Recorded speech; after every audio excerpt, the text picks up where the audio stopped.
अस्सलाम वालेकुम viewers, PRA sales tax guide की नई वीडियो में आपको खुशामदीद कहता हूँ। सो व्यूवर्स, आज की वीडियो रेस्टोरेंट ओनर्स के लिए है जो अपने वकील साहिबान, अपने टैक्स कंसल्टेंट से बहुत ज़्यादा परेशान है क्योंकि उनके वकील और जो उनके टैक्स कंसल्टेंट्स हैं उनको टाइम नहीं देते, और अगर टाइम देते हैं तो उनका काम प्रॉपर नहीं करते, और अगर कर भी लें तो वो गलत होता है बिल्कुल, और बाद में डिस्क्रिपेंसीज उनका सामना करना पड़ता है। तो उन्हीं के लिए एक डेडिकेटेड वीडियो मैं लेके आया हूँ जिसमें मैं बताऊँगा कि एक रेस्टोरेंट ओनर अपनी रिटर्न खुद कैसे फाइल कर सकता है, बजाय इसके कि वो किसी थर्ड पार्टी को अपनी सर्विसेज मतलब उससे सर्विसेज ले, वो अपनी रिटर्न खुद भी फाइल कर सकता है। एनीवेज, वीडियो में मज़ीद टाइम वेस्ट किए बगैर हम वीडियो में आगे चलते हैं और मैं आपको बताना शुरू करता हूँ स्टेप बाय स्टेप कि आपने अपनी रिटर्न कैसे फाइल करनी है। ठीक है, सबसे पहले आपने लॉगिन करने के लिए वेबसाइट ओपन करनी है e.pra.punjab.gov.pk। आपकी रेफरेंस के लिए इसको मैंने हाईलाइट कर दिया। ठीक है, आपने ये वेबसाइट, इस वेब पोर्टल पे जाना है। आपका यूज़र नेम पासवर्ड आपके पास होगा, अगर नहीं है तो आप अपने वकील से, अपने कंसल्टेंट से हासिल कर सकते हैं। और इन केस अगर वो आपको प्रोवाइड नहीं करता और वो आपको तंग करते हैं तो आप उसका हल ये आपके पास है कि आप अपना पासवर्ड खुद से रीसेट भी कर सकते हैं सिस्टम से, अगर ईमेल और मोबाइल नंबर आपके पास दोनों मौजूद हैं। इन केस अगर आपके पास वो दोनों चीज़ें अवेलेबल नहीं हैं और वो आपके वकील ने ही अपनी चीज़ें ऐड की हुई हैं, तो उसका तरीकाकार मैं आपको वीडियो के एंड पे बता दूंगा, और यहाँ पर एक आई बटन भी ऐड कर दूंगा कि आप अपना पासवर्ड कैसे रीसेट कर सकते हैं इन केस अगर आपके पास मोबाइल नंबर और ईमेल एड्रेस जो आपने at the time of getting yourself registered दी होती हैं चीज़ें। एनीवेज, आपने यहाँ से लॉगिन करना है। लॉगिन करेंगे तो साथ ही आपके सामने ना ये इंटरफेस आ जाएगा, मेन पेज आ जाएगा। आपने वहाँ पर जाना है इनवॉइस मैनेजमेंट में, उसके नीचे सेल्स लेजर आ रहा होगा, आपने सेल्स लेजर पे क्लिक कर लेना है। सिस्टम थोड़ा स्लो भी चल सकता है तो आपने उसके लिए परेशान नहीं होना, स्लोली ही चलेगा। आपने अपनी सेल्स इनवॉइसेस ऐड करनी होंगी सेल्स लेजर के अंदर, तो उसके लिए हमने जाना है नीचे ऐड इनवॉइस फॉर में, नीचे पीआरए का बटन आ रहा होगा, उस पर आपने क्लिक कर देना है। अब यहाँ पर आपका बायर रजिस्ट्रेशन नंबर और सीएनआईसी मांगेगा पहले, वो सबसे पहले। तो मैं आपकी जो नॉलेज में इजाफा करता चलूँ कि जो कस्टमर्स आपके पास आते हैं, मेरे से आप बेहतर जानते हैं कि उनका किसी का पर्टिकुलरली किसी का एनटीएन नंबर नहीं होता। ठीक है, लिहाजा आप किसी के अगेंस्ट सेल्स डिक्लेयर नहीं कर सकते।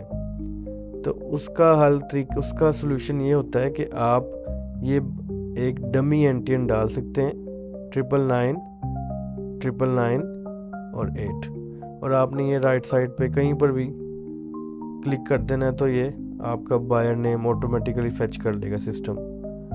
फिर आपने यहाँ पर इनवॉइस की जगह सेल इनवॉइस लिख देना है, और इनवॉइस आप कोशिश करें डिजिट में लिखें, और कुछ भी लिख सकते हैं आप अपनी आसानी के लिए, अपनी तसल्ली के लिए।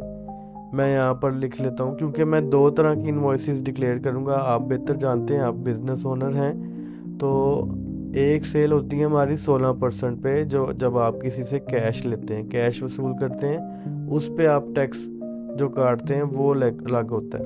और एक होता है जब आपको पेमेंट मिलती है थ्रू डेबिट कार्ड या क्रेडिट कार्ड, उस सूरत में आपने 5% टैक्स की कटौती करनी होती है और वो गवर्नमेंट के ख़जाने में जमा करवानी होती है। ठीक है, दो तरह की इनवॉइसेस आपने डिक्लेयर करनी है अपनी रिटर्न में।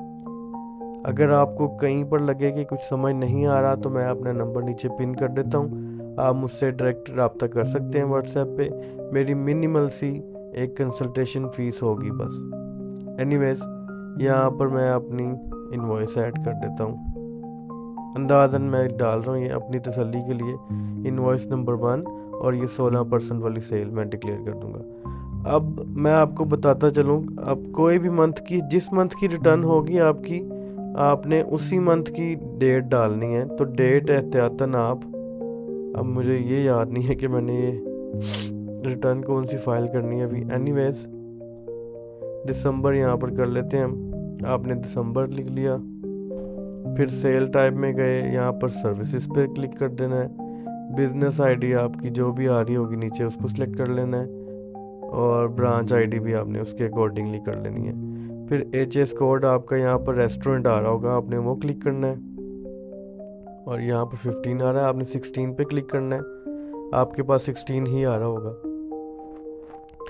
अब लेट्स सपोज आपने 1000 रुपये की सेल की, तो वो सिस्टम आपका ऑटोमेटिकली इतना टैक्स बना लेगा। आपने सेव कर लेना इसको, और सेव करने के बाद आपने दोबारा आना है इसको। ये सेव हो जाएगी ना जब ये आइटम, तो ये इधर शो हो जाएगी, ठीक है, इस वाले पोर्शन में नीचे आ जाएगी। एनीवेज आपने फिर दूसरी इनवॉइस ऐड करनी है, उसमें अपनी आसानी के लिए आप इधर 5 कर दीजिएगा, डेट सेम रहने दिएगा, और सेल टाइप में आपने सर्विसेज की बाकी सारी चीज़ें सेम रहेंगी।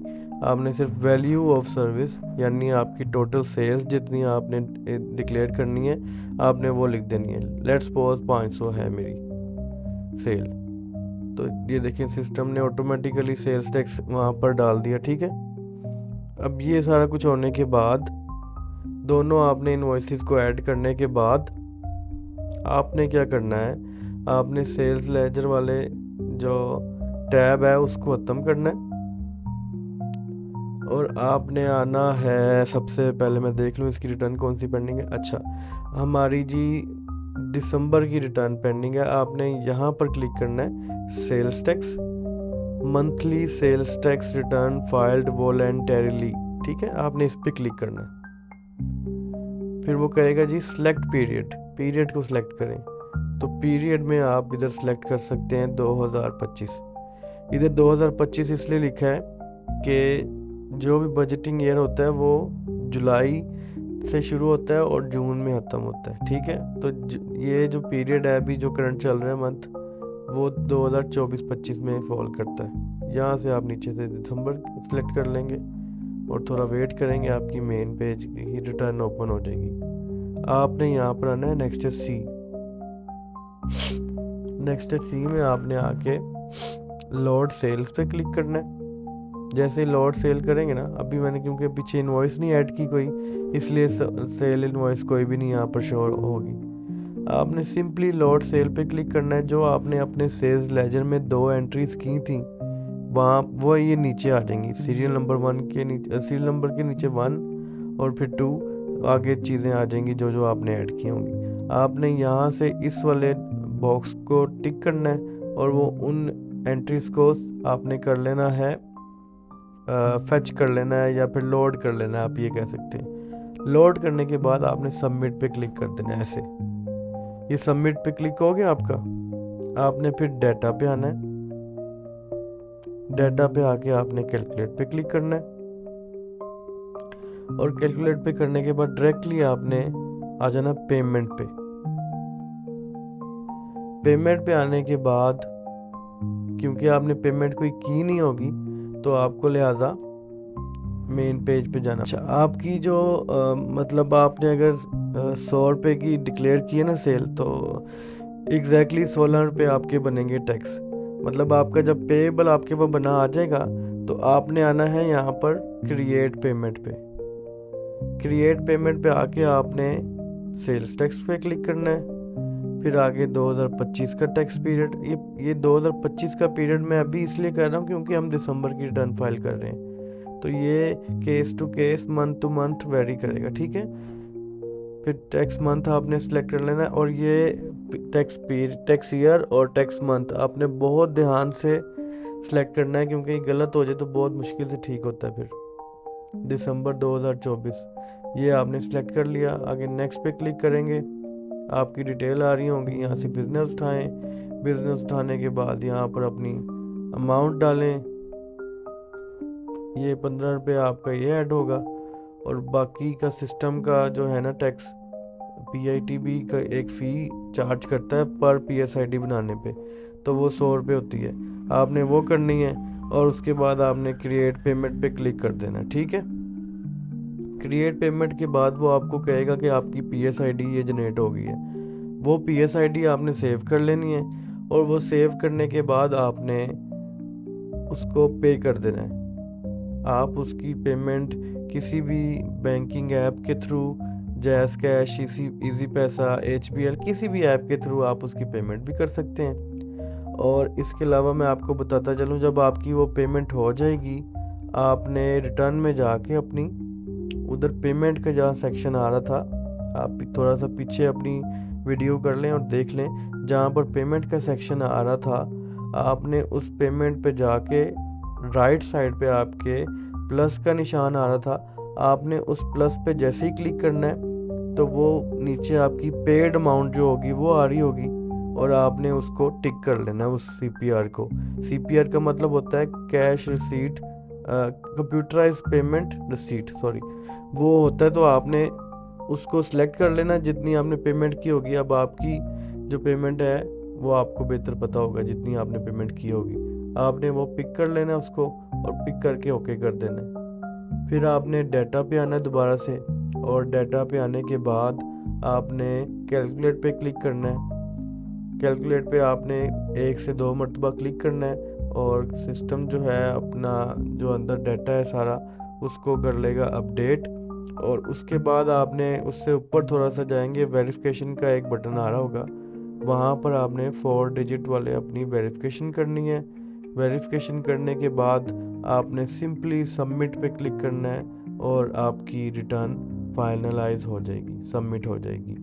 जिसको आप, जब आपकी रिटर्न फाइल हो जाएगी, उसको आप अपने कंप्लीटेड टास्क में, जैसे ही आप लॉगिन करते हैं आपके लेफ़्ट साइड पे कंप्लीटेड टास्क का एक बटन आ रहा होता है, उस पे जाके आपने नीचे डिक्लेरेशन का एक बटन आ रहा होगा, उस पर क्लिक करना है और वहाँ पर आपके मंथ, जो भी आप मंथ देखना चाह रहे होंगे, वो मंथ की एक्नॉलेजमेंट और उसकी रिटर्न आपको वहाँ पर नज़र आ रही होगी, जिसको अगर आप डाउनलोड करना चाहें, व्यू करना चाहें, वो आप इजीली चेक कर सकते हैं। तो मुझे तो पूरी उम्मीद है कि मैं काफ़ी हद तक आपको समझा पाया हूँ। ज़रूरी नहीं कि मेरी हर बताई हुई बात आपको समझ आए। इन केस अगर आपको मेरी बात और जो वीडियो है वो समझ नहीं आती, तो मैंने नीचे अपना मोबाइल जो व्हाट्सएप नंबर है वो मैंने अटैच कर दिया है। आप मुझसे डायरेक्टली कांटेक्ट कर सकते हैं फॉर योर पेड सर्विसेज।